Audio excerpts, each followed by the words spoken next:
Good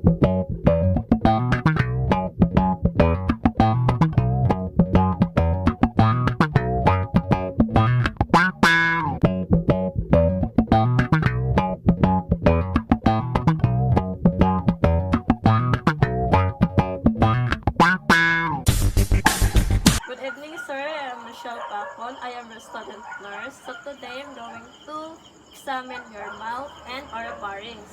And it is necessary, sir, to observe any abnormalities. And sir, can you please cooperate with me? I-follow lang kung ipabuhat sa imuha, sir. And also provide for client privacy. So, sir, na lang po yung mga pangutanang mo kayo, sir. So, sa isa ka adlaw, sir, kapila ka manot brush, sir. 3 times a day. Okay, then, bigamit ba kag mouthwash, sir? Daily. Okay, so, makagi ba kag tonsil, sir?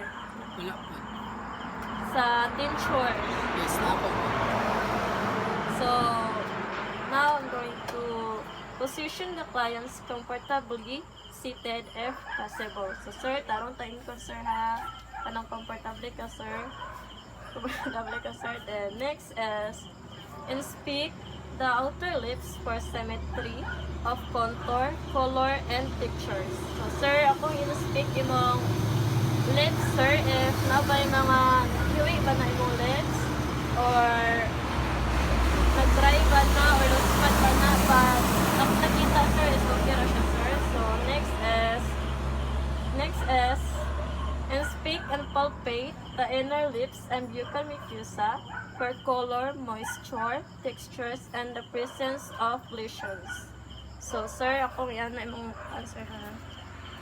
So, ito na nga, sir.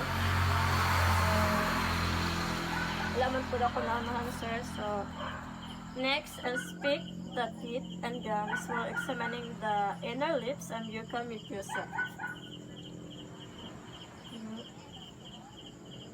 So, sir.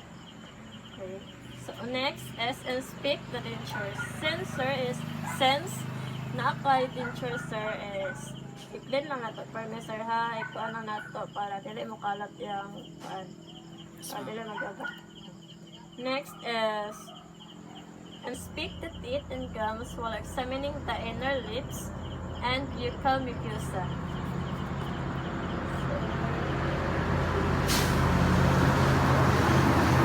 So next is inspect the dentures. Since naamang kay dentures, sir, is dapat i-clean lang nato perme, sir, ha, para dili mo kalat ang kagaw ba or sa para kana magabak sa mga ipon. So, next is inspect the surface of the tongue position, color, and textures. So, ako inspect naman. Okay.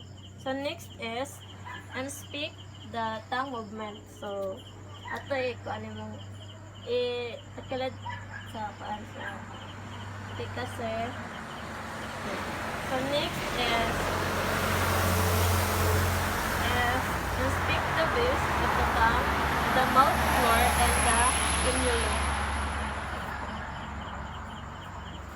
So,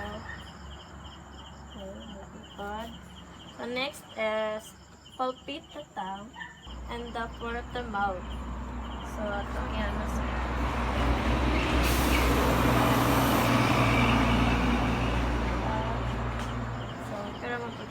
So next is inspect the salivary duct.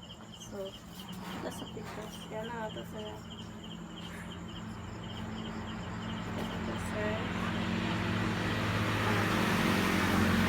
Next is inspect the hard and soft polish for color, shape, texture, and the presence of bony prominences.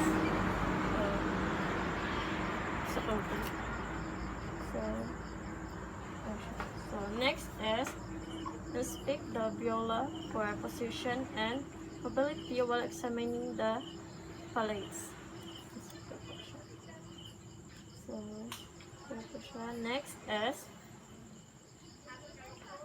is inspect the oropharynx for color and textures. So, kalang mo pa. So next is, inspect the tonsils for color, discharge, and size. So, mga nagkasayahan ko naman din na siya. Ano po siya. So next is, document the findings of the client. So, atong kuan imong answer. So, para